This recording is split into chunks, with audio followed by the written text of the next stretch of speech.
My name is Drimvalo Melchizedek. I'll be your guide during this video presentation. What you're about to see is a journey of my life through this reality of how I learned about God and the relationships that we have with all life everywhere. Through all of this, I realized that Christ is in the eyes of every person that stands before me, and Christ is in your eyes also. This information is ancient. It's very, very old. It may seem new. It may seem like something you've never heard before. But it isn't. It's really old. And then the truth is that you have it all within you already. Really, you remember things that are so deep inside of you, or can remember these things. And this is what this video is all about. To trigger these things so that you remember who you are and why you came here and what it's all about, why you're on this earth. It is my prayer that this be a blessing in your life and that it open into you a whole new way of seeing the world, something brand new and something very old. Thank you. I love you very much.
What you're about to see is a video of information that has come from many, many, many different directions within my own being.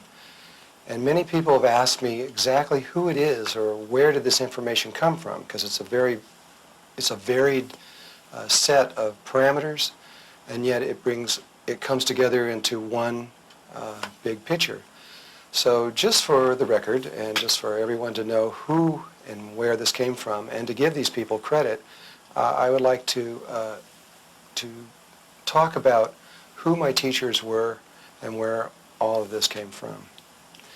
And in order to do this, I'm going to have to go all the way back to when I was a little tiny kid. And when I was really little, I was Catholic. And I went through all the Catholic schools, all the way up almost to the very end.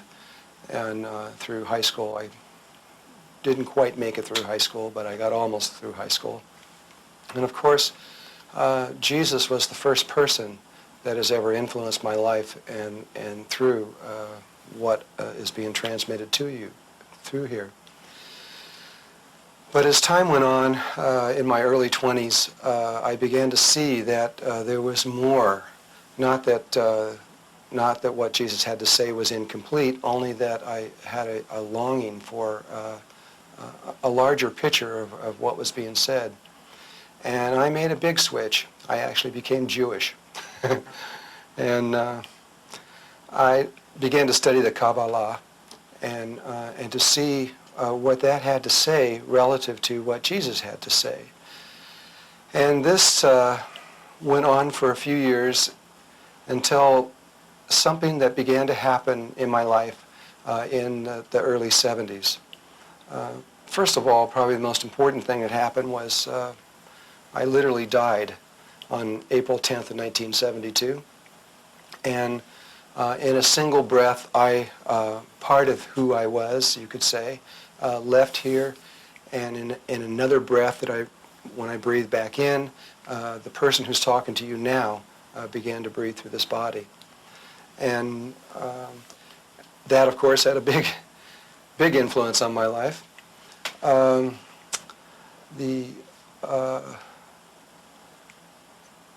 the same time that happened, there were these two angels that appeared in my life. They have no names. They were both about 10 feet tall. One was purple in color, kind of an ultraviolet color, and the other was green.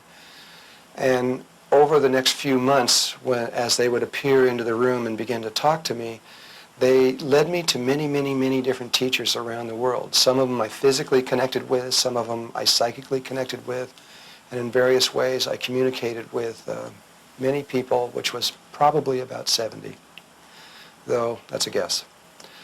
And interesting enough, they would actually give me the name, address, and telephone number of who I was to connect with, of who my next teacher was.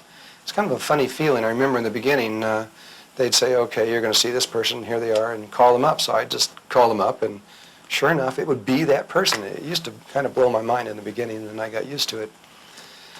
One of the very first people, and it's someone no one's ever heard of, I'm sure, and his name was Wilf Chipman, and he was an alchemist. And they led me to him, and I studied with him for over 2 years, and I studied alchemy.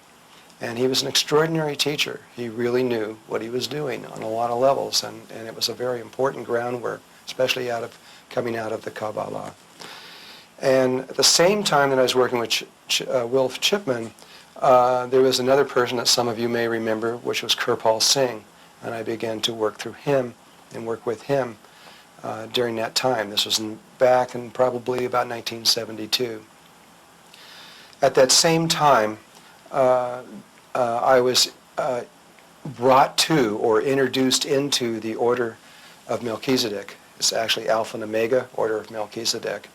And it was the first order of the Great White Brotherhood. There are 72 orders in the Great White Brotherhood, and my introduction was through the first order, the oldest one, and also the youngest order. The youngest order is the Brotherhood of the Seven Rays. And so it's through the two ends of the Alpha and Omega that it would really be more appropriate to say that they work through me than I work through them. The Brotherhood of the Seven Rays is actually in Bolivia, very near the border of Peru. The entryway is through the Valley of the Blue Moon. After that time, I became involved very deeply in Sufism. And Sufism, which came out of the Muslim tradition in the Quran, maybe about 700 years ago, was one of the first religions that began to see that really all religions are one. They're all interconnected. Of course, if you ask a Buddhist or if you ask a Catholic or someone else if there's an interconnection, they'll say no. But if you study deeply and go into the geometries of the inner aspects of every religion, of all the 8 major religions, they are deeply interconnected. And the Sufis saw this a long time ago. And so it became my path for about 11 years. And the first teacher that came to me was Hazrat Inayat Khan, and who brought Sufism to the West a long time ago. And then later through his son, Pir Vilayat Khan. One of the most important teachers that I had through all of this was a man named Murshid Hassan. And Murshid Hassan was the head of 7 dervish orders. He actually lives in a concentration camp in Israel. And though he's one of the most respected people in Israel, at least in terms of Sufism. And I spent not a long time with this man. It was only a few weeks. But he changed so many of my viewpoints of how I interpreted the reality. He was about 90 years old. He was a skinny little man. He was very healthy. And at that time, I was into macrobiotics, and I was extremely strict about what I ate and what all that kind of thing. And suddenly, this teacher comes in who affected me on a very deep level just by being in his presence. And as I watched him work, he just began to destroy everything that I thought was true on a lot of levels. I thought that the food was so important, and it is in certain ways. But I watched a man here who, for 2 weeks, I never saw him eat a single bite of food. Nothing.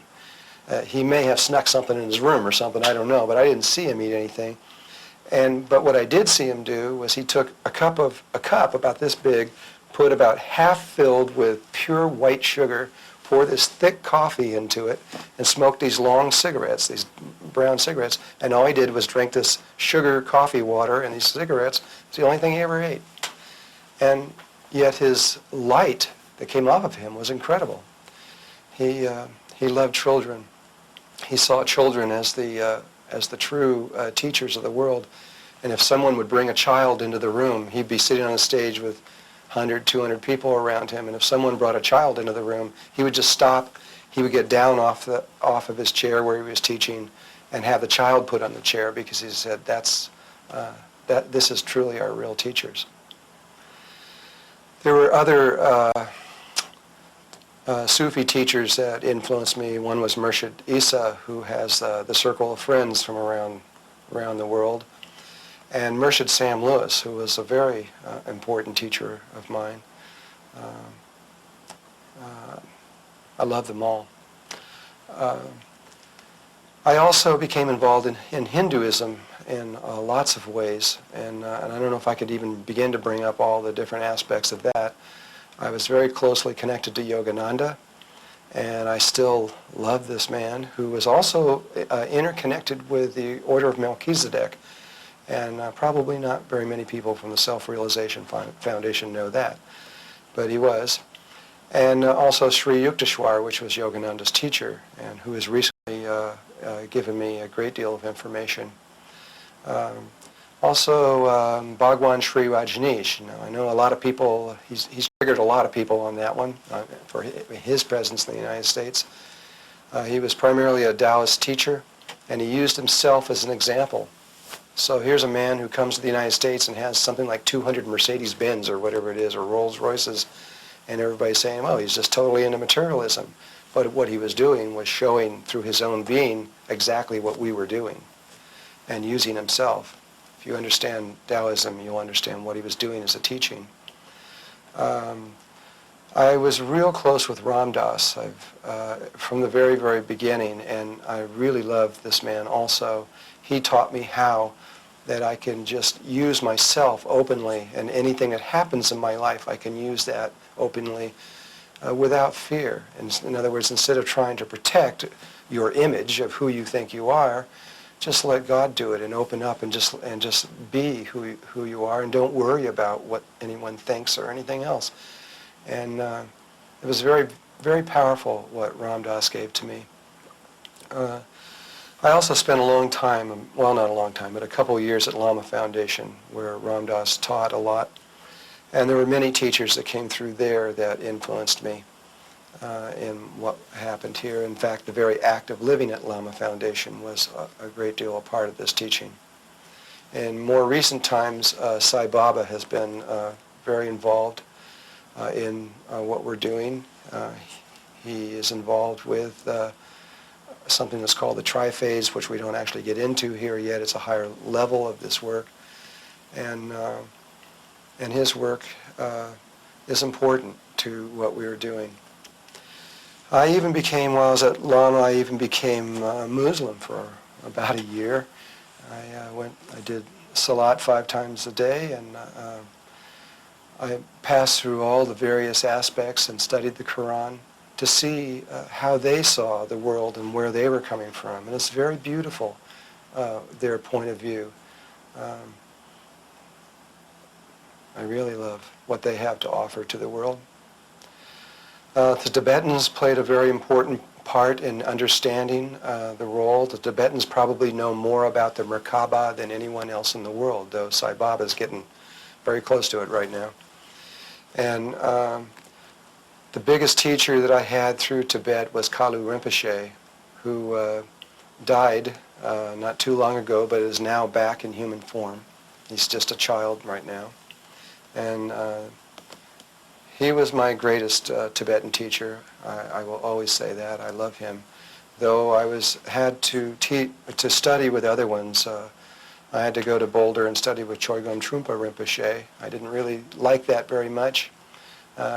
It was a lifetime of chaos for him that he was teaching, and it wasn't real comfortable to be in his teachings, but they were important teachings, and I needed to learn what that was about.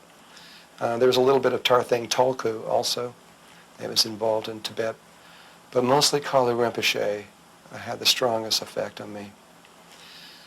I have studied Taoism for a long time, and my main teacher in there was Master Chu Feng Chu, who taught me the Taoist breathing and the breath and how the qi and the power that comes through the breath.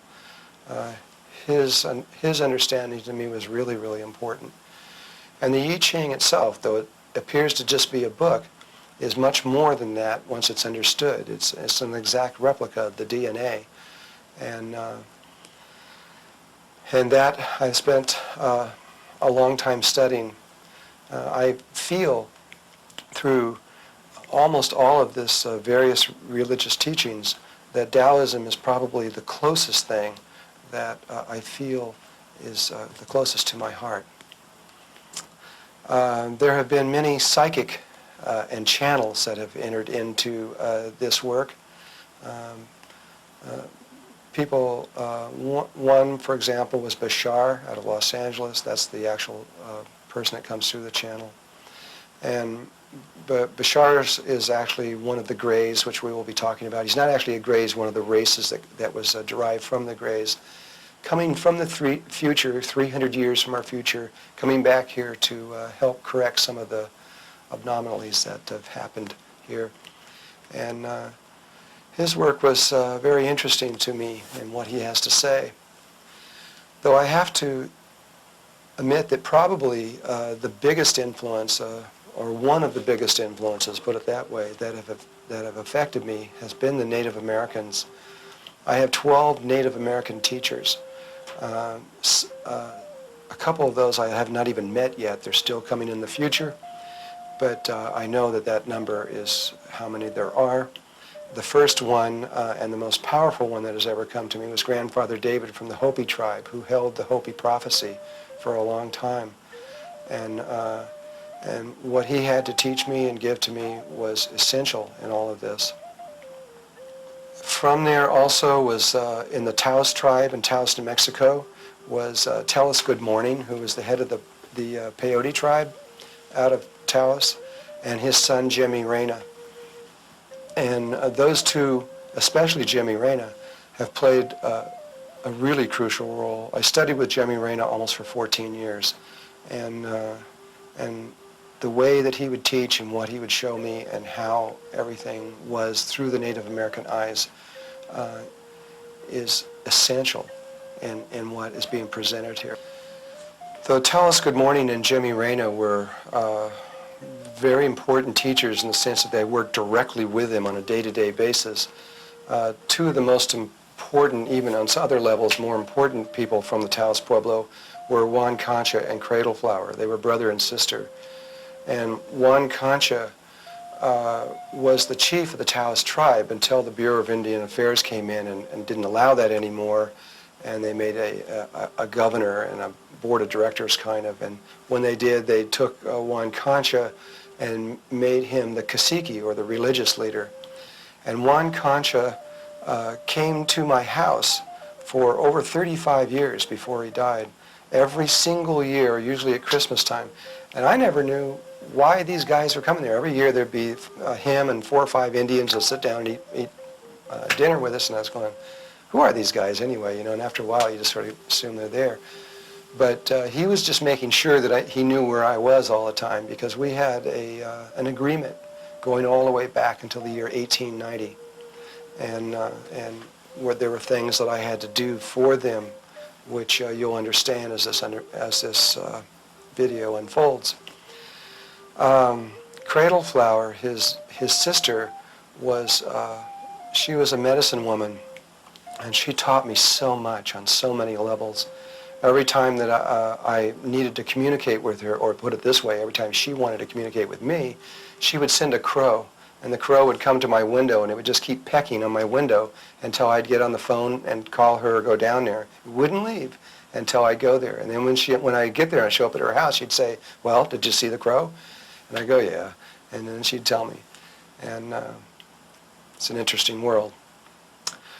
The area of sacred geometry is an area of where great influence has come in also, but you must understand that I didn't even know what sacred geometry was for many years in the beginning.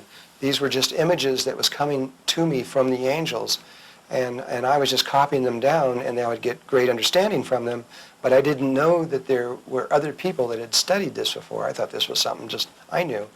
But eventually, many years down the line, I began to realize that other people had studied this thing, and I started working and studying with other people. And there were certain people like Robert Lawler and Keith Kirchlow in their work, which was very instrumental, and Buckminster Fuller, of course.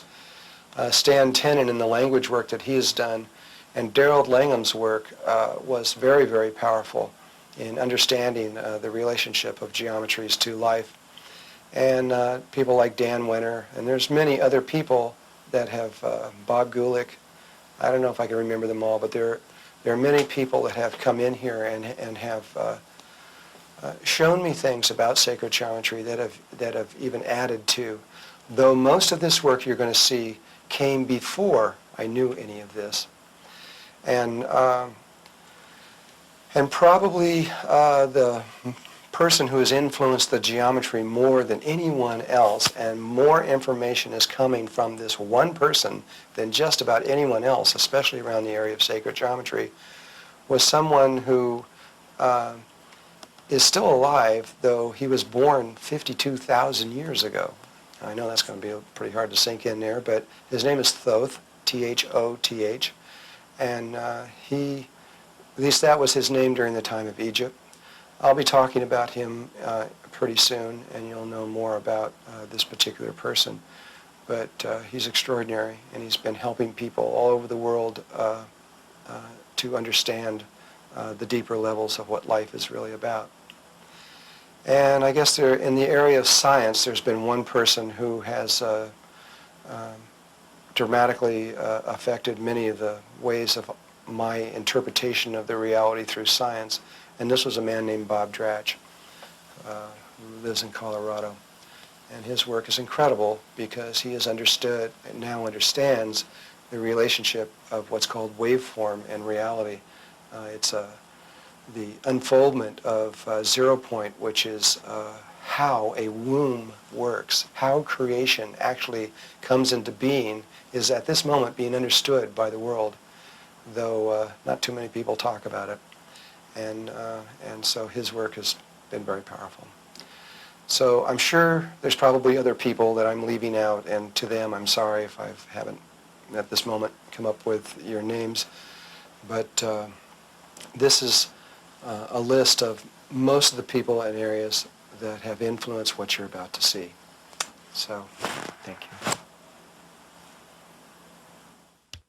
Because there is one crucial aspect of this, and that is that about 13,000 years ago, something happened on Earth that actually started about 16,000 years ago, but the actual physical event was just under 13,000 years ago. we did something. We changed the way we breathe, which I'm going to talk about in detail. And that the direct effect of that change in breathing pattern is something called good and evil consciousness, where we perceive ourselves as being inside of a body, looking out at what appears to be totally separate from you, which is completely an illusion. There's no truth in that at all, but it appears that way to us. And our right brain, which is the aspect of us that is feminine and that controls the left side of our body, and it is pretty much in tune, actually. It is aware that there is only one God. That kind of everything's okay, though it can't tell you. It can't really explain to you why. But the left side of our body is where the problem is. The left side of our brain, which controls the right side of our body, the male aspect of us. This is where the real problem lies from everybody that we can, pretty much everyone agrees on this. Almost. Our left brain, the logical side of us, looks outside of the universe and sees everything polarized, separated. And there's black and white, and there's up and down, and male and female, and there's the inside and the outside, and there's the good and the bad, and all these things. And so your left brain does not see the unity of life, and does not really believe that there's only one God. It may even say the words, I believe there's one God, but inside there's this little part that's got this doubt. Because there's the good guy, there's God, and there's devil. There's all these separated aspects of ourselves. And so this, these first 3.5, 4 days, the main purpose is to clearly show your logical side that there is an absolute unity to the reality, and that you are an intimate part of that unity, and that there is only one God. It's essential in the sense that once your left brain sees that and understands it, then it begins to interlock between and integrate between the left and right brain, and the pineal gland is then capable of functioning again. Because at the moment your pineal gland is, well, it does have a little bit of functioning through linear light that passes through the eyes and goes to the hypothalamus and into the pineal gland. And so you have a certain amount of functioning of the pineal gland, but its true purpose is to receive prana, which is another form of light that's primarily higher dimensional light. And it can't do that at the moment. Once this integration between the left and the right brain takes place, then your pineal gland is capable of doing something, of receiving this pranic light, and then the meditation is possible. So if someone were to just do this meditation in this particular state without having the understanding of these first 4 days, it's highly unlikely that they would get very much out of it, even if they were doing it perfectly, because they've got a block, a shield that's blocking that from working. So that's why we have to go through so much of this stuff, and I don't like to do it, and most people don't even like to watch it, because it's hard, and and it's mathematics and all this stuff. But that's who we're talking to, is your male side. This is male knowledge. And it's also super condensed, which makes it harder. This was given only one other time in the world's history, at least in the last 13,000 years, and that was in Egypt during the 18th dynasty. And it was only given for 17.5 years in a short period of time. And there it took them 12 years to present what we're giving you in about 4 days. And so you're getting a super condensed, very rapid presentation of this. So I can understand why some of you come back 2 or 3 times trying to get, what was that he said? Because it's a lot. I know it's a lot. Okay.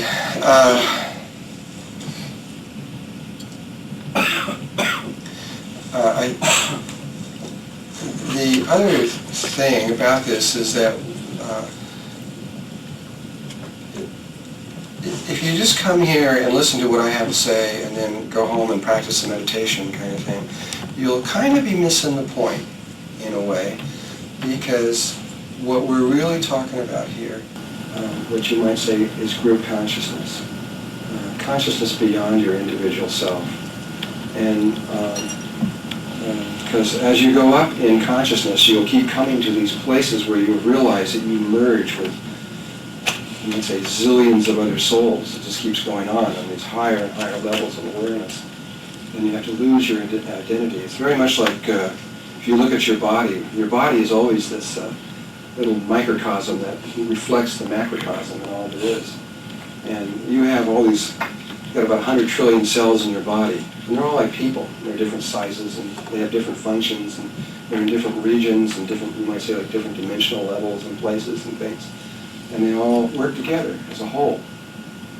But there is this kind of over-person, you, that's beyond all of that. And coming up through the levels is like a single cell. You're like a single cell down here, about to go up through the various levels. And as you do, you'll merge with tissues and then organs and higher levels of the body until you become this, what we're referring to as God is like me relative to the cell. But of course there's more beyond what we call God.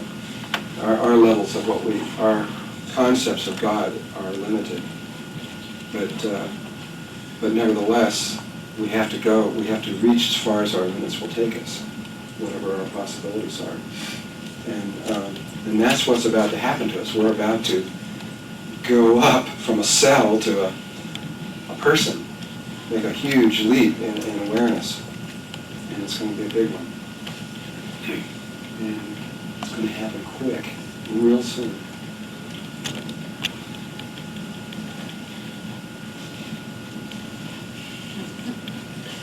The sooner the better.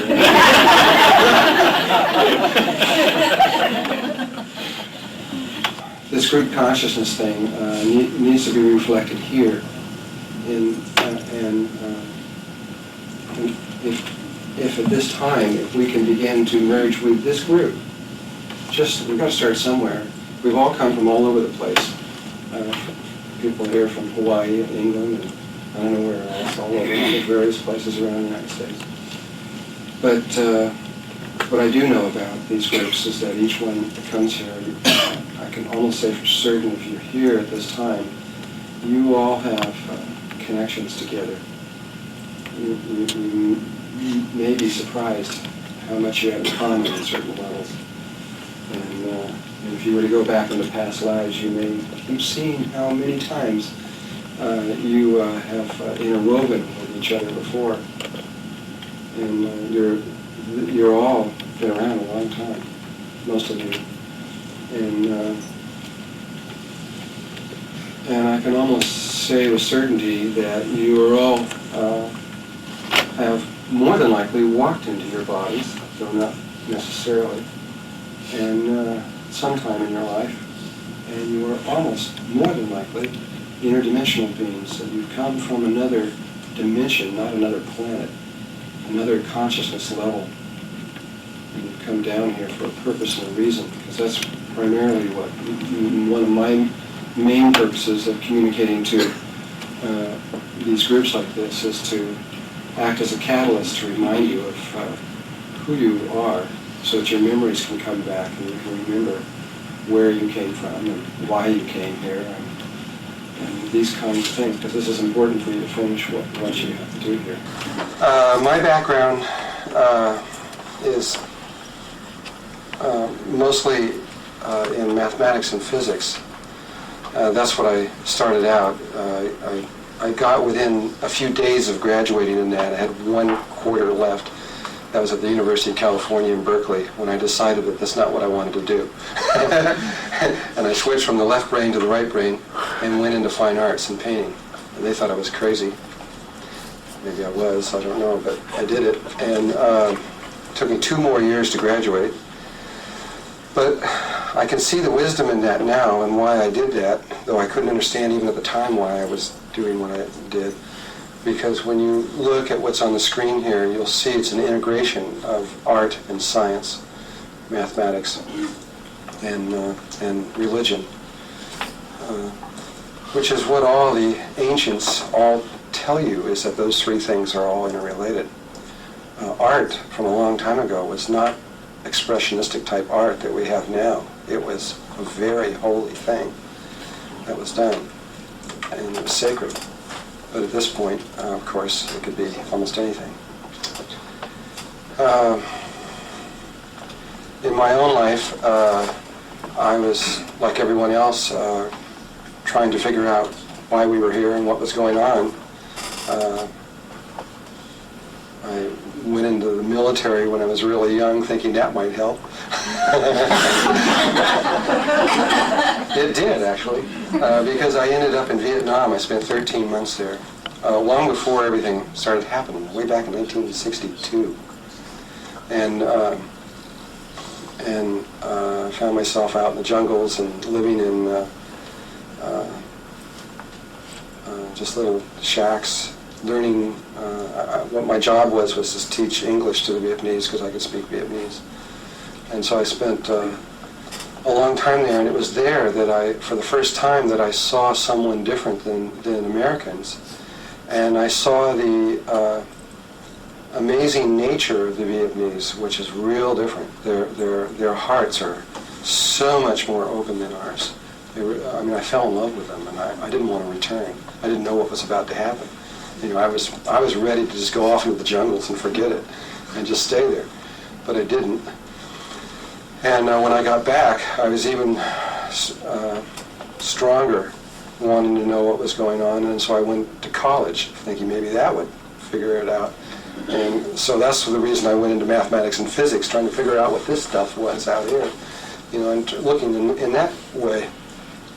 And but by the time I got almost through with that, I realized many things. I realized, first of all, that I was being communicated with as I was working through there, which was really who I am now. But at the time, I was another person, and I was communicating to this other person while he was going to college, and I was giving him a lot of this stuff. And I gave him an understanding where at one point he realized that what he was being taught in the schools was completely wrong. And that was partly what made him stop. And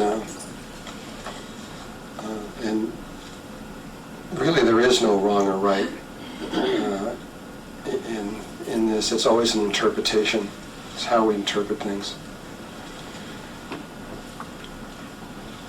One day I was, many years later, I guess this was about I had graduated from college, and I was led to go to Canada, and I immigrated up there. I was going to stay there for the rest of my life at that time. It had nothing to do with the thousands of people that were going there because of the war. I had an honorable discharge. I was out of all that. I just went there because I felt that's where I was supposed to go. I went into this valley all by myself. There was nobody there. And the following year, 10,000 Americans came into this one valley where I was. I couldn't believe it. It was like incredible. And it was devastating to the Canadians. It was absolutely devastating what that did to them. But while I was there, for a while, I was living in Vancouver, and my wife and I decided that we were going to begin to search spiritually. And we did many things. We first started out with hypnosis. And we gave each other permission to do hypnosis, and we started working with hypnosis, going in and just studying on our own. And we found out that we could lift out of our body and fly around the room, which was really a lot of fun. And then we found out that we could go downtown and go into libraries and look in books and all kinds of things and come back. And this was getting to be very interesting. Life was getting to be more fun than it was before. And though it didn't have any real answers in itself. And one day, it was actually Yogananda's book, I think, more than anyone else, that got me interested in Hinduism. And I began to study with this particular teacher. He was teaching us a form of meditation And this was the first time we got very serious behind this. We made these white silk robes with hoods and all this kind of stuff, and sat down and, we were very serious. And, and we began to do this meditation, not having any idea where it would lead or what it would mean or anything. When something happened to us that wasn't in his book either, the guy, our teacher who was teaching us.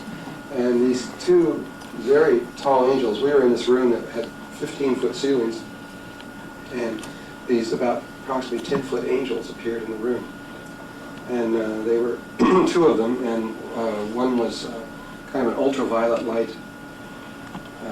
The other one was sort of a Kelly green, and kind of a bright green.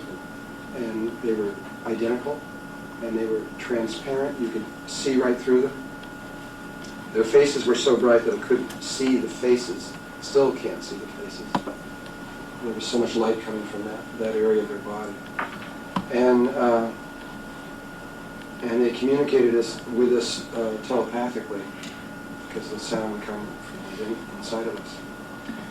And when they first appeared, they actually appeared to my wife first. I didn't see them at first. What I saw is two spheres of light, two round balls about so big, and one green and one purple.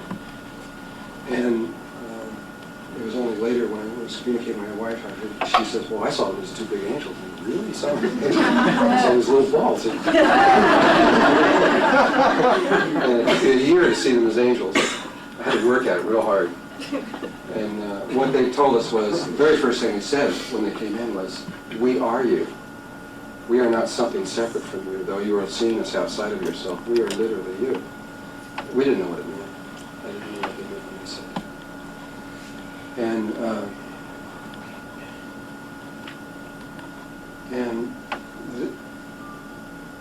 This other thing they said was that they had no form at all. They were formless.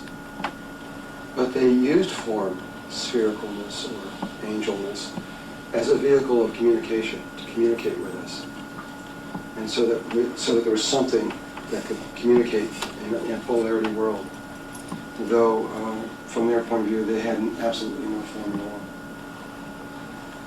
all. These two particular angels and a third angel, which is this gold angel that has been with me also from the same length of time, but has never interacted with me until about a year ago or so, which has now been with every one of these workshops for about the last year. The gold angel is what I would call my higher self. The green angel is actually the angel of the earth, and the ultraviolet angel is the angel of the sun, of the solar system. It's the consciousness of these various levels of consciousness that communicate. And so these three different aspects have been leading me through the various levels here while I've been here. And it's through them that they have told me which is my next teacher and where to go. And they would come in and give me literally the name and the address and the phone number of someone, which I would just get in meditation. It's really a funny feeling when you hear somebody's name that you never heard or a phone number you never heard, and you get this down and you go call it. And it actually is that person. In the beginning anyways. After a while I got used to it because it was maybe 65 or 70 teachers that they led me to this way, but in the beginning it was kind of funny feeling to do that. And so almost all the teachers, though there probably are some exception, and most of the information has come through these angels in this particular way. In so leading me to all these different teachers, they've led me to they led me to all 8 of the major religions. I've been Christian and Jewish and Hindu and Tibetan and Taoist and Sufi and Muslim, and I don't know what all of them are, I can't remember all, but I've spent time in each one of these to understand what they are, and then many of the offshoots. And the American Indians also have been a very, very powerful influence in all of this. And they've given me a view from many different towers. And And what I've discovered from all this is they're all the same. Each person or each one of these religions says, my way is the only way, which is part of the problem here. But if you really go deeply inside of these different religions, their symbols and what they're saying is very similar, in many cases identical. Though there's slight different viewpoints, they're still talking about the same thing. They have different names for different stages of awareness.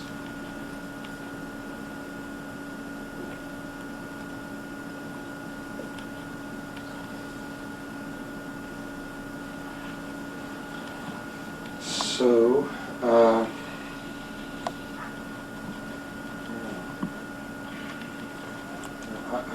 in this workshop, I am going to, for the first time, I think, for the first time, I'm going to give the entire. I've given little pieces of what happened to me from coming in here. For the first time, I'm going to give the entire sequence all the way through. I don't know why I'm doing it, but I think that's going to happen. It's going to be one of the stories. The stories that will be told in all of this, which will be life experiences for me as I interpret them. Most of these stories are going to be outrageous by normal consciousness and normal ways of thinking. If it's too much for you, it's okay. You don't have to believe it. Just take it as a myth or a story or whatever. But do look at its importance in terms of your own life and what it could mean for what we're talking about relative to the subject of this workshop.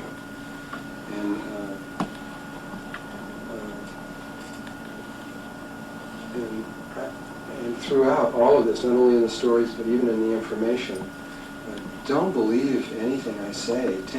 Don't just take it because I'm saying it. Take it in and store it and listen to it, but check it out. See if this is true. All of it. Don't just do it. Find out if it's really true. And along with all the things that I say are possible, find out if they're possible. If they're not possible, maybe they're not for you. But definitely don't just accept something that I say because I say it. And along those same lines, there's one other thing I got to say, because this happened in Sandpoint, Idaho. There was a little bit of a problem.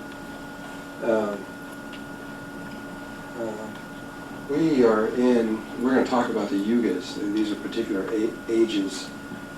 We are in the Dwapara Yuga right now. We just came out of the Kali Yuga, which is the most asleep point in the precession of the equinoxes. And during the Kali Yuga, it is kind of necessary for those people who are a little more awake than the rest of us to keep others awake during that time. And so the student-disciple relationship was created during that time. But that relationship actually ended about 900 years ago. And it's actually really out of it now. We're into a different stage. And the kind of student guru type relationship is dangerous at this point. It doesn't have to be. I mean, you can still have teachers. There's nothing wrong with teachers at all. But only this total dependence on someone is not, though at one point in our history was necessary, at this point in our history is very dangerous. We are about to pass through certain levels of consciousness where there is not going to be anybody else but you and God. But you're going to find it the same at that point. And you're not going to have someone there to ask, okay, what do I do next? You're going to have to learn how to get what you need to know from within you. And you have all knowledge in you. There isn't anything that isn't known anywhere that you don't have access to. Anywhere on this distant star or other level, everything's accessible. And everything you need to know at any moment is always accessible to you. You just need to know how to access that because we've kind of been hit on the head. We're kind of having amnesia and a little bit unconscious at the moment. And so my job is just to be a catalyst for you. I'm going to try to do something very quick and very powerful to try to awaken you to a certain level where from there on in you can not need anybody else, but reach within to your own higher self, from which you will know exactly what the next step is at moment to moment without having to go outside of your own self. And so I'm no one special, and sometimes I get this from people where they kind of look at me like I'm somebody special. I'm nobody special at all. I'm just another person. Right now I'm in the same place you guys are, trying to figure out how to get out of here. And I have given up everything that I've had on the other levels to come from the same place that you have. And we're all in this together. And we're just brothers and sisters. And so it's real important that we don't do that with me or with anyone else. From my point of view, though some wouldn't agree, that Jesus the Christ and a drunk in a gutter are equal. They're exactly the same. Because it's the same Spirit. It's the Spirit of God is in both of them equally.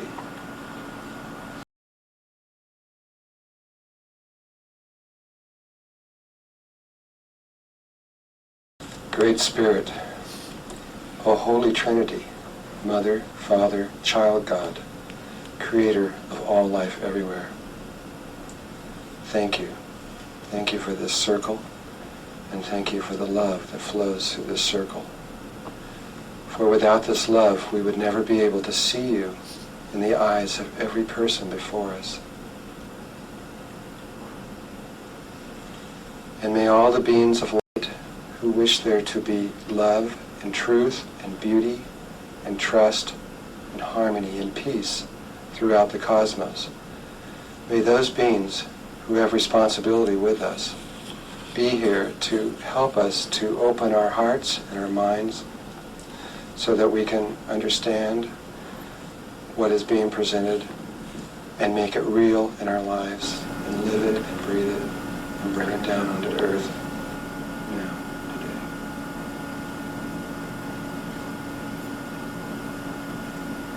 And especially the angelic realms, the beings of light who never separated from God, who have stayed with us, protected us, guided us, and never broke their trust. These beings, which are really us, and of whom, at least one way of looking at it, of whom we are all interconnected with in one way or another. I'd like to thank them for the help they've given us over the thousands of years. And to ask them, or I would like you to ask your angels, whether you believe in them or not at this point, just to ask them, invoke them to come into this room, to be present here, and to help you and to guide you at this time, and maybe from now on.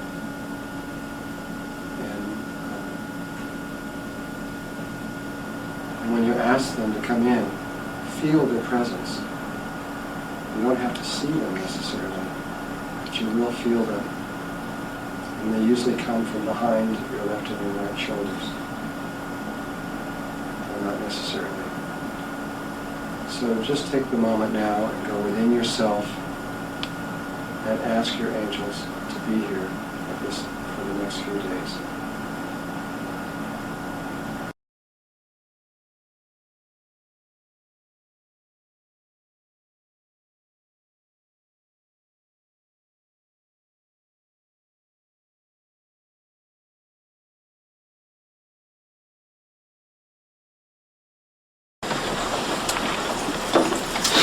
Before we ever even start with the screen, I'm going to describe something so we all have the same language.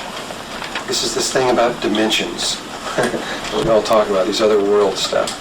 We need to get this clear in our minds what that means, at least from the definition that I will give you, so that we can all, you may have a different definition, and I don't mean to replace your definition. I'm just going to give one that we can all talk about, so we all have something in common. And now when I talk about the fourth dimension, or the fifth, or 10th, or 120th, or whatever, I don't mean what most mathematicians would mean, and that is hyperspace going from fourth dimensional tetrahedron, say, to a fifth, by warping, changing space mathematically. I don't mean that at all, because from my experience, that just simply isn't true. Though you could create those kind of realities, it isn't what life has done at all. Life has separated the different dimensional levels in exactly the same way that it has separated the notes in music.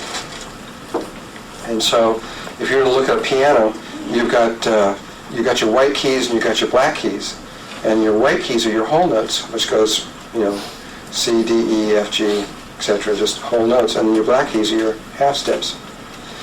And your white from C to C is your octave, and your black ones are your pentatonic scale. You've got 5 notes there.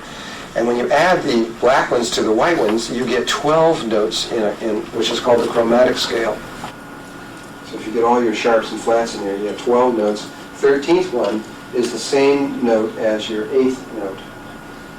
That's where your octave on your white keys. That's where you come from C to C again. It takes 13 steps to get back there again. And the only difference between each one of these notes in terms of sound is cycles per second. And each one of these notes, if you start at C and you go to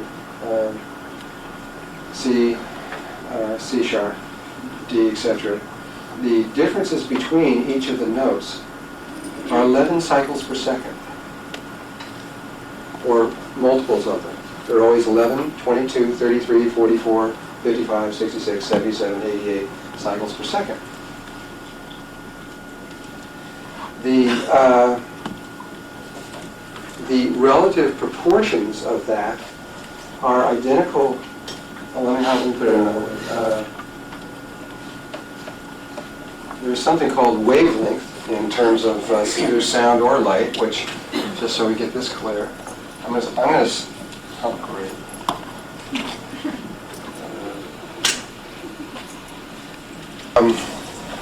This is wavelength. Wavelength is simply, this is your axis, the sine wave curve that we're all familiar with, which is really a function of a circle. If you have a circle like this, and you cut it in half, you flip this half over to like that, then you've got this sine wave curve.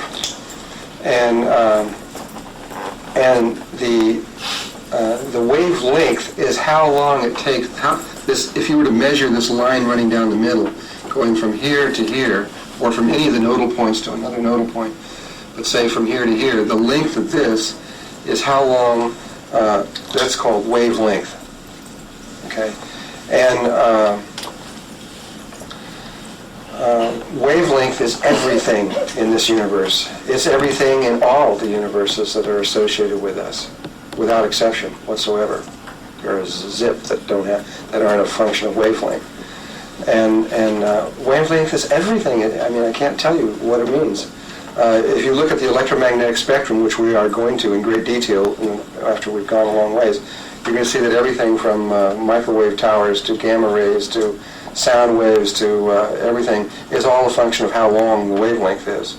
Change the wavelength and you change the nature of what the energy is. And so with this understanding of wavelength, in other words, this is a long wavelength and this would be a short wavelength. Everybody get that? And a real long wavelength would be so long that there's wavelengths like your brain waves, for example, that are coming out of your head, are so long that they're almost straight lines. Thanks. Hey, how do we set up here?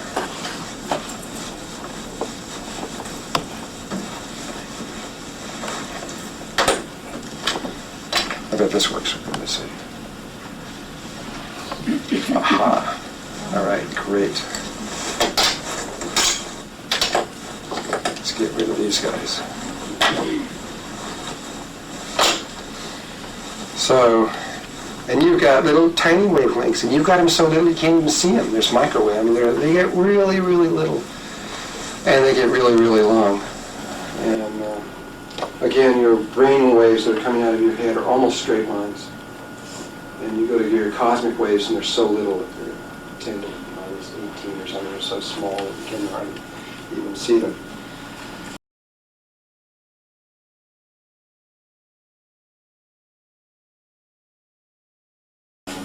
Well, if you were to look at the dimensional levels, the only difference between this universe, and when I say this universe, I mean all the planets and the stars infinitely going out, because we think it's infinite, but it isn't. And going within to the atoms at any particular point, no matter where you select, you can go infinitely in that direction. This universe that we now know in this room, there's 3 different basic levels of this universe. That just constitutes one wavelength. The wavelength of this universe, which was discovered by Bell Laboratories, telephone, is 7.23 centimeters long, which happens to be the average distances between your eyes. Take the distance between your eyes, you've got to average 100 people, and you'll find it's exactly 7.23 centimeters. Or if you take the distance across your palms, 7.23 centimeters. Distance between the tip of your nose and the tip of your chin, 7.23 centimeters. We have it spread throughout our body. All life forms have it shuffled throughout their systems.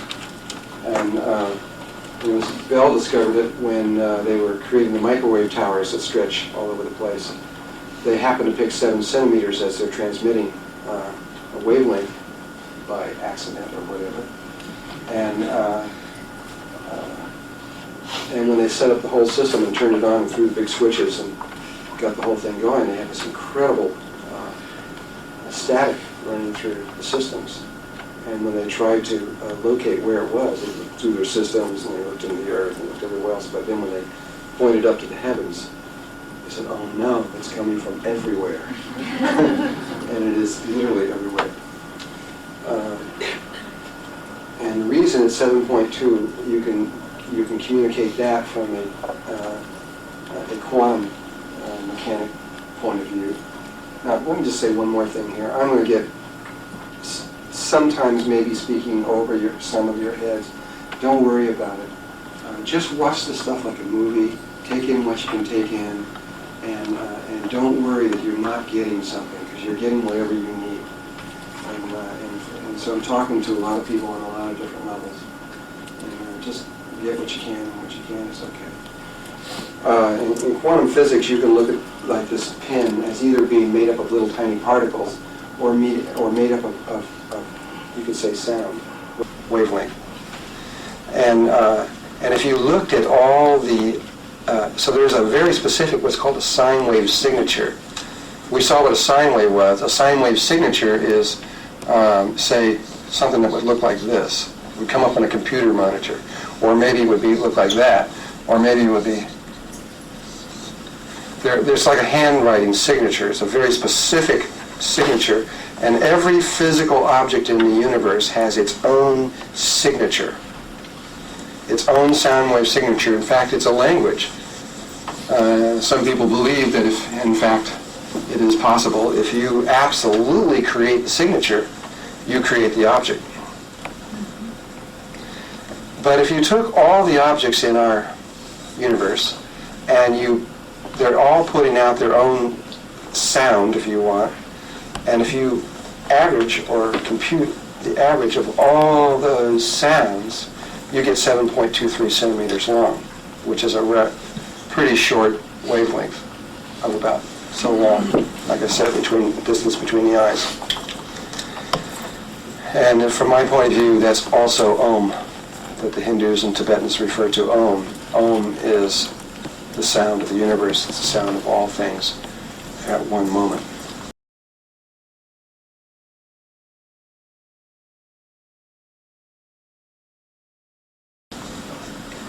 Well, in terms of looking at the dimensional levels, there are 104, many people, if you talk to various people, they'll refer to these 144 dimensional levels that are in the octaves.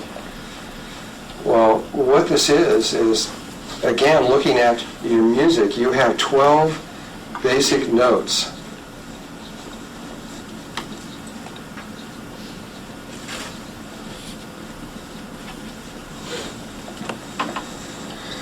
And then you have your 13th one, which is the return, or the next octave, going up to the next octave, repeating the same basic things over again. And in between each one of these 12, there are 12 overtones that approximate exactly the larger one, which are holographic in nature. And so sound or electromagnetic light is holographic in nature. You can go within it, just like you can go within any particular point into a table. You can go down at any point down in the microcosm, or you can go above. And it's the same way. This whole octave becomes a note. Like there's larger octaves where the whole octave becomes a note relative to another octave above that one. And because there's 12 of these between each one of these notes, and you got 12 notes, the 12 times 12 produces the 144 dimensional levels. And so you have these 144 dimensions. And though you have 12 primary ones, and these are what in Star Trek you might call subspace. They're real worlds. They're just as infinite as anywhere else. They just aren't whole note universes. And they're just as important. They all have life. All this is filled with life. It's totally. I don't know if there are any. There might be some that are not filled with life, but yeah, there are some that are not filled with life, but not very many. And where we sit right now is right here on the third dimension of this of an octave. So it does not mean the XYZ axis being the 3 dimensions of space and then the 4th dimension being time, this kind of concept. Forget that. We just happen to be sitting on the 3rd note of this octave with a wavelength about so long. And if you were to, and our consciousness is tuned to this wavelength, which puts us here. And we are breathing in a very specific way, which tunes us, which is the key, that tunes us to this particular universe. But if you were to change your breathing and to tune your consciousness level to a different wavelength, if you were capable of doing that, you would disappear, literally, body and all, right out of this space and reappear into the one that you tune to. And that whole science has a name, which is called Merkaba.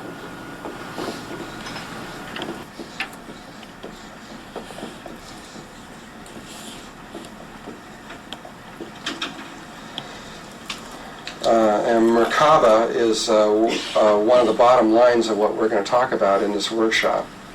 Though it's spoken in one word in present day, it's really 3 words. It's Mer, which is light, but it's a very specific kind of light. It's a counter-rotating fields of light. And then there's Ka, which in almost all of the ancient languages means spirit. And Ba, or sometimes said Va, depending on the language it came from. In Hebrew it's Va. It means body, though that only holds true if there are bodies. As you move up, you rapidly move into areas where matter is not a part of the relationship. And so it could either mean body or it could just simply mean reality, the taking of a reality or a portion of the reality with you. And so the three words together mean a counter-rotating field of light that contains both spirit and body. And it becomes a vehicle to take you from one dimension into another, one universe to another. This is known everywhere by everybody, except for when you come way, way, way down where like we are, where we're unconscious and we don't remember very much. But everybody else knows. It's like, you know, everybody's totally aware of it. Though the science is known to greater and greater degrees as people progress up further. We're as far down the line as you can get. Down in these two other octaves, this is not even self-aware. We're at the very bottom. This is the lowest possible consciousness in the octave there is of consciousness, and still be self-aware. There's only one level of consciousness underneath us, and that one is actually higher than us. I'll explain that later. So we're the lowest form of, we're the bottom right now. And so each one of these changes the wavelength, gets actually shorter as you go up in higher energy levels. And kind of like red light has a long wavelength and violet or purple has a short wavelength, and shorter wavelength is higher energy. And as you progress up through the dimensional levels, you go into shorter and shorter and shorter wavelengths. You go this way, they get longer. And of course, there's an octave below this, and there's an octave above it. And the octave above it and below it has very specific relationships to each other. But music is the key. Once you know the wavelength of this one, and you know music, you could calculate very precisely all the wavelengths of all the other ones, depending on your accuracy of how good you got that one. And you could know exactly right where they are.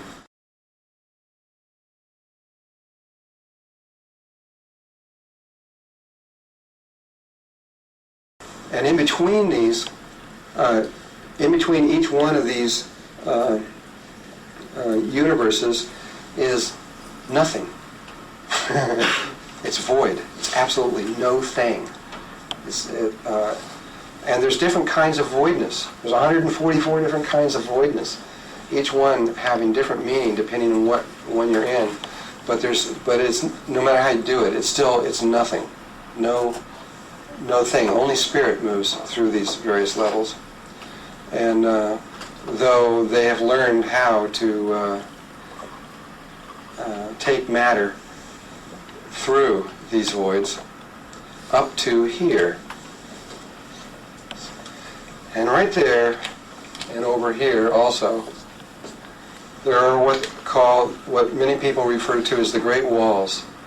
There are these void states here and here that are so great and so deep and so vast in their nature that no thing can pass through them.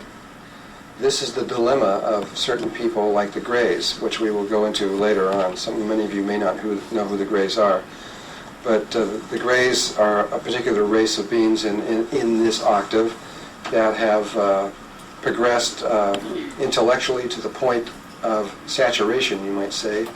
They got it all. At least they got half of what. They didn't get the emotional side of it, but they did get the intellectual side of it. And intellectually, they can find no way to get through here, because the only way you can get through there is just spirit, all by itself. And they're trying to use physical machines, UFOs, flying craft, to get through. And there is no way, at least there is no known way in existence. And so this basic understanding will help when we start referring to various things at different dimensional levels. What this class teaches is how to go from one particular level to another specific level, which lies. There are 3 worlds, universes. Oh, I'm in the wrong place. Sorry. Need a rag.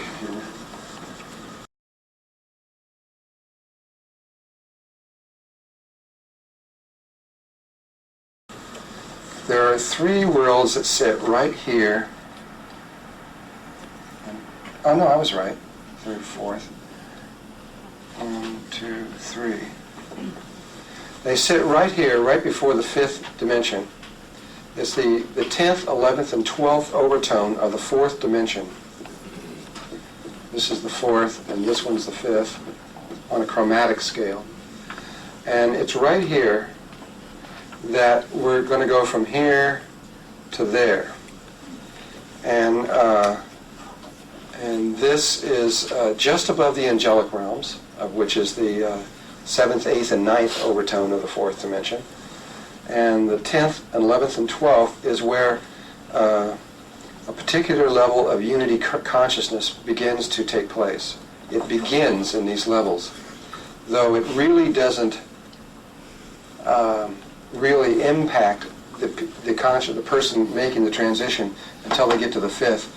But it's right here where you would call Christ consciousness. There is a body that exists everywhere. And there is only one of these bodies. There is only one Son of God.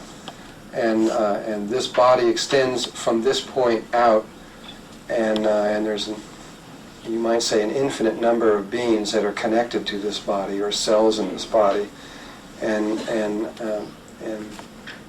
it's a very specific understanding, a very specific interpretation of the reality. There's only one reality, but there's a lot of ways to interpret it. And so this is where this particular Merkaba that I'm teaching will take us to go from planet Earth to these very specific places. And from there, you won't need me or anything else, because after that, once you learn how to get there, you'll be met by other specific levels of awareness that are connected to you and take you on through the rest of it. And so the job of this workshop is just to make this one little step over to here. And whether or not you go into the 10th, 11th, or the 12th doesn't really matter, but you go according to your nature. There's three different particular levels there. And that's a stepping stone. It's a place to make a translation from there to the fifth, and from then on in you're going to move very rapidly beyond your imagination right now. There aren't any words I can tell you that you can come close to talk about that. We can talk about this kind of, but from there on out, it's just words that don't mean a whole lot about anything except experience. And so this is the essence on a technical level of what we're going to be teaching here. And so now, I'm going to go straight into, now we got that. And I'm going to take 1 second here now. Is there any questions on this? Anything you want to understand?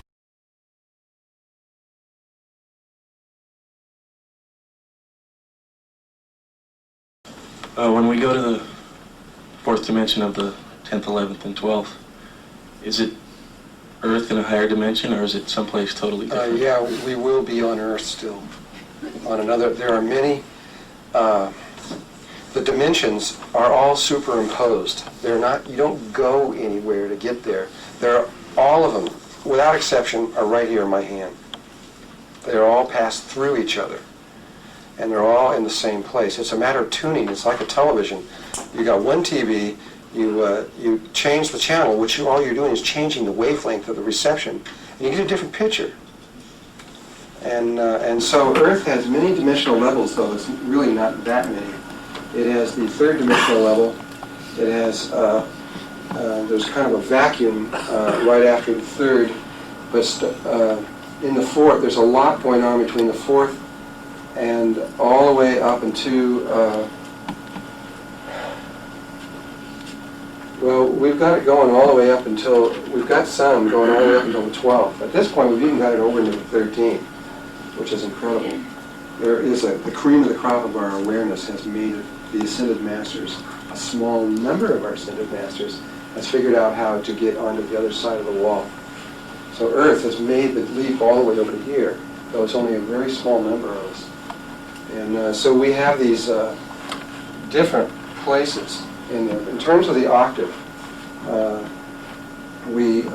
we have a lot of life going on in the fourth dimension. There's a lot going on in the fifth. There's a whole lot going on in the sixth, especially in the last three overtones of the sixth dimension. The 10th, 11th, and 12th overtone is where all the ascended masters reside. There's a whole world there that, of universe that's there on Earth. And then I think there's only 3 or 4 people who were able to get into the 7th dimension, which is, in terms of the human body, is the pineal gland. And it was their understanding that allowed us to go over to the great wall. There's a huge learning process that's going on with the ascended masters right now. I mean, they're just learning like crazy right now on a lot of things. And so we do have these other universes that are around what the Earth is tuned to. There's got to be somebody there tuned to it. You know, there's got to be a consciousness that's tuned to it. And so there's life there that is tuned to this. It's very complex, and I don't want to get into all of it because it's very complex. You can't speak unless you got the the magic wand. I have a question about, do these also, these dimensions, do they also relate or correspond to the chakra in the body? Are we moving Absolutely, from out of they're the identical. third? You have 12 primary chakras, the 13th one's over your head, Yeah. and the chakra system running up, the template that creates the chakra system is exactly the same template that creates the universes. It's also exactly the same one that creates the light patterns. It's the same one that creates your eyes. It's the same one that all your mental patterns are stored on. It's used your emotional body. It's the same exact template, but it is the same. The chakra patterns moving up here, and this are absolutely interlinked. Okay, so we're not going anywhere. We're just opening up and moving into that different chakra. Yeah, it's not really a movement. It's a consciousness change. And then there's possibly, I mean, we've experienced moving into the different chakras at times, but this seems to be settling inside of that fourth dimension. There's a real difference in like moving your attention from one chakra to another and actually going into it. Because if you actually go beyond just moving attention and you actually go into that chakra, you will be in that place. You will be in that universe. And so it's kind of like the difference between talking about going to Europe and actually getting on a plane and flying over there, which is the actual experience. And so a lot of times, much of the meditation, even if you're talking about even Vipassana meditation, if you're sitting for 18 hours or something of this kind of nature, that may or may not be the experience. You may still be veiled. You may be sitting there thinking you're having the experience and not. The actual experience is pretty, I mean, if you ever move, say, into the heart chakra, you will know definitely that you moved in the heart chakra because you will become the entire universe. It's an experience that's beyond words, and if you have that, then you'll know it. Whereas you can sit for 40 years in meditation thinking that you're having the experience of the heart chakra, which really you're not. So I don't know for sure what to say beyond that. Is it possible with frequency sound to move? We're talking about doing the breathing, which is also frequencies, but there must be a sound wave that can vibrate. You can, yeah, there is. You can, the technique of the Merkaba that I'm using is based on breathing. There are other techniques around breathing that will do similar things that will work also. The one that I'm using is the primary one. It's the easiest one and the simplest one, and it's the one that most people in the universe find quicker.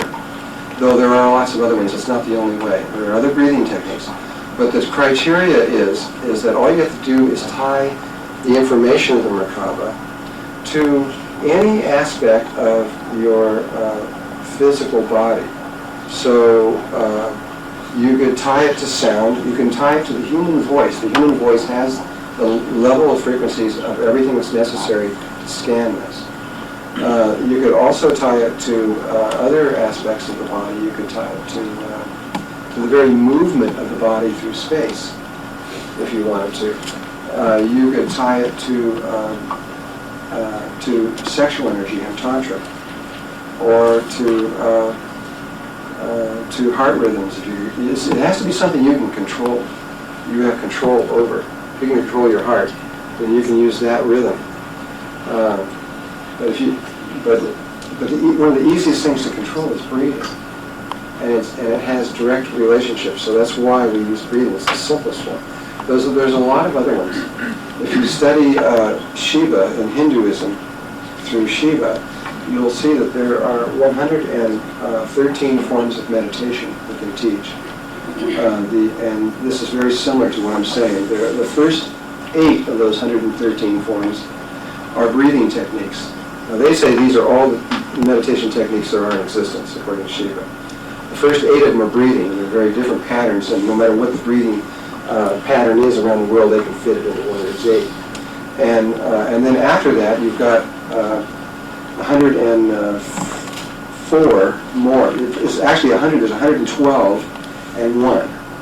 The first 112 are all male because they have form and they have shape, and you can communicate it from one person to another. You say, this is how you do it. The 113th one is female, and it has no form. So you can't tell someone how to do it. It's just following the heart, and there is no right or wrong way.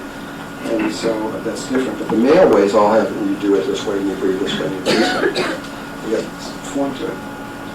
And the 104 ways after the first 8 are totally unique. They're all primal functions. They're different. I can't remember them all. I can only remember a few, but one of them that when I read it, it was hit me. Of course, that's a primal thing. One of them is that you're just sucking your thumb.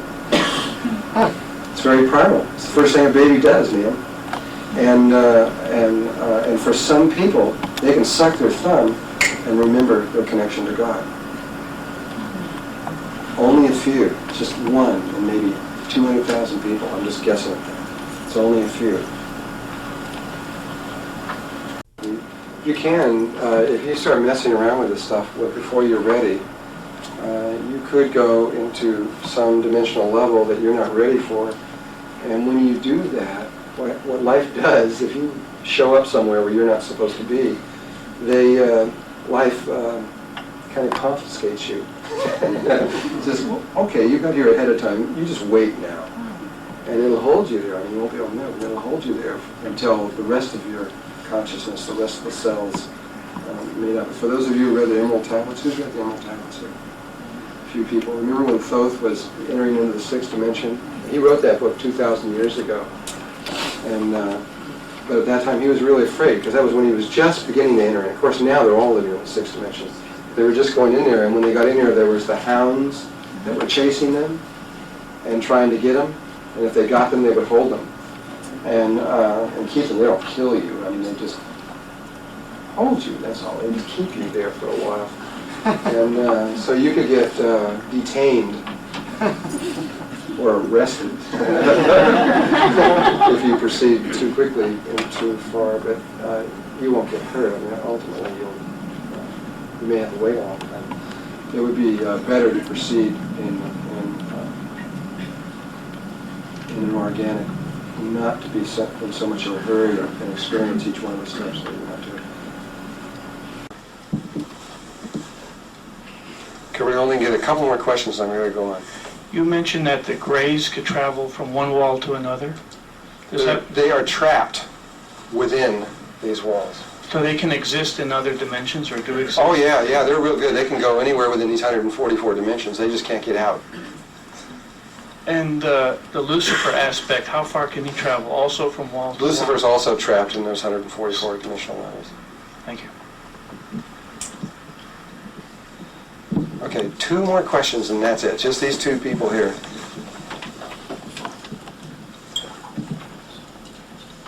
What is the difference between the successive octaves and getting through the wall just puts you to a new octave? Well, What's the octave? you see, once... Okay, that's a good question. Remember I've said that we exist on other, I think I said, we exist on other levels when we're talking about the angels being us on their level. You exist on a lot of other levels. Most people exist on anywhere from 5 to maybe 100 or so more other dimensional levels. I mean, literally you have a counterpart, an aspect of you that is literally there, and it's you. And though most of that is totally conscious of itself, stretched throughout there, it's only this lowest level, us down here, that we're not aware, though the other aspect of it is aware of you. And if you were to play those notes, if you look at this as like a piano, and you were to play those other worlds that you're on, you would find that they form chords.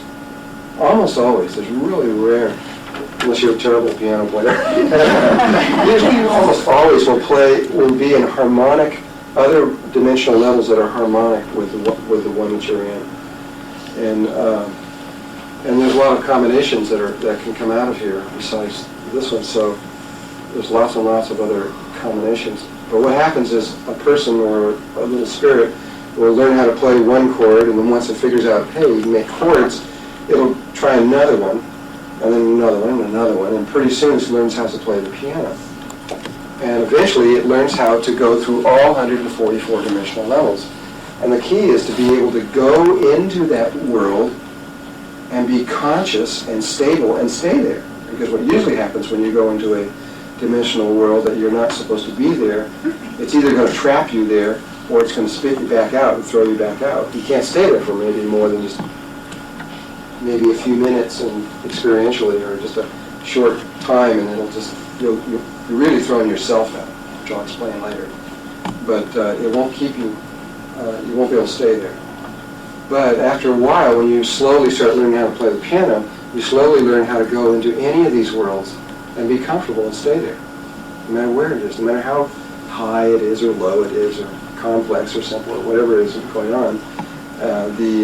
And each one of these different universes are visually, experientially, and sensually totally different, absolutely, completely different. Just going from where you're going to go right now to this next one up here, it's so different that it's going to take me a long time to describe it. The colors, there's not even the colors aren't the same. Shape will not be anything like your mind can conceive of right now. Everything will be real different, but between this close of a jump, there are certain similarities. And but as you go up, it really starts changing a lot.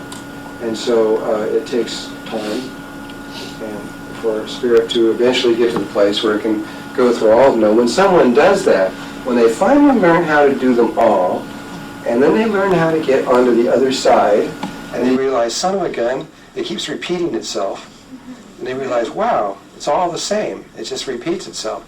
Then a big lesson happens right here for that spirit, and a choice has to be made. At that point, they can see the whole, and they, no matter what octave they're in, they can see the whole from that point. And they either decide long before they ever reach this place, they're going to realize that there is no inside and outside, and that everything that is them. And so there'll be that kind of connection. But when they make this jump, they will really understand that, and because they will have spanned the whole spectrum of this experiment that we're in. And at which point they either are going to, because they know that all life is them, they're either going to make the decision to stay here in this waveform universe and to help all the aspects that are lower to get through and to understand, or in other words, to complete the experiment. They're either going to do that, or they're going to go what the Tibetans call beyond the beyond the beyond the beyond. They're going to leave the whole universe totally, step back outside the system from which it was created, and return into Godness, return into the single spirit that created this from before, and from which either way is okay. It just depends on what you choose. If you choose to do that, if you choose to stay here, the name for that is Melchizedek. And it's another level of consciousness that is very much like Christ consciousness, and it is one that is span the whole spectrum. And if you do that, the moment you make that decision in your heart, life grabs you real good, and it uses you. And it uses you primarily in dimensional changes and things to do with dimensions because you're an expert at it. And so whenever there's a problem in any of the worlds or levels, octaves, where there's always little problems, just like there is in your body. When problems happen, then life will use the Melchizedeks to go in and to try to alter or change or do whatever life wants it to do. If you go beyond, you brought with you experience back to that which created the experiment. And so either way is okay. But there is a point where you make a decision. If you do choose to stay within the Melchizedek consciousness, you then really can't help yourself anymore because you've gone as far as you can on that level. There's nothing to do but to go back down into life and to serve and to work and to try to help, because you know absolutely beyond any doubt whatsoever that there's an absolute unity to life, and so you begin to allow God to work through you so that the original intent of the creation unfolds. And many of you in this room are very close to making that decision. In certain roles, there's certain completion patterns that you have to do. Though that's not true for most people on Earth. Most people on Earth some of them are still working with first simple chords down here. That doesn't mean that you're higher than them. It just means because you are them. It just simply means that your point of consciousness is going a little bit further down, and so you have more responsibility. That's all, because you just got more to do. Work harder. So when you talk to the few masters who are right at the I can't see who's... Oh, right okay, over there. Senseless. Yeah. The few masters who are right at the wall, and they're learning a whole bunch right now, are they just within this octave, or? Yeah, they're just within it. This is Earth consciousness I'm referring to. And Earth consciousness is learning how, at the moment, to go through the wall and to make these kinds of decisions. And it's looking like we're all going to be faced with these decisions, because if what we think is true, we are about to make an extremely unheard of, unparalleled, never seen before, rapid change from where we are down here all the way through all these dimensional levels at an extremely accelerated pace. We don't know why it's happening. We just think, we believe at this point that that's what's going to happen. And everything's already opening up that way. Happens, it's going to be extraordinary. It's going to be an extraordinary experience. You might hardly wait. Because this is brand new. There's not very many brand new experiences in the universe, but this is a brand new experience. So only every once in a while that God intersects outside the system. And that appears to be what's happening right now on Earth, is that God is directly intervening from outside the system. It's great. I'm really glad to see it. Yeah. Okay, we'll take that one last question. Then you just speak it out loud. What is the reason that God is intervening now?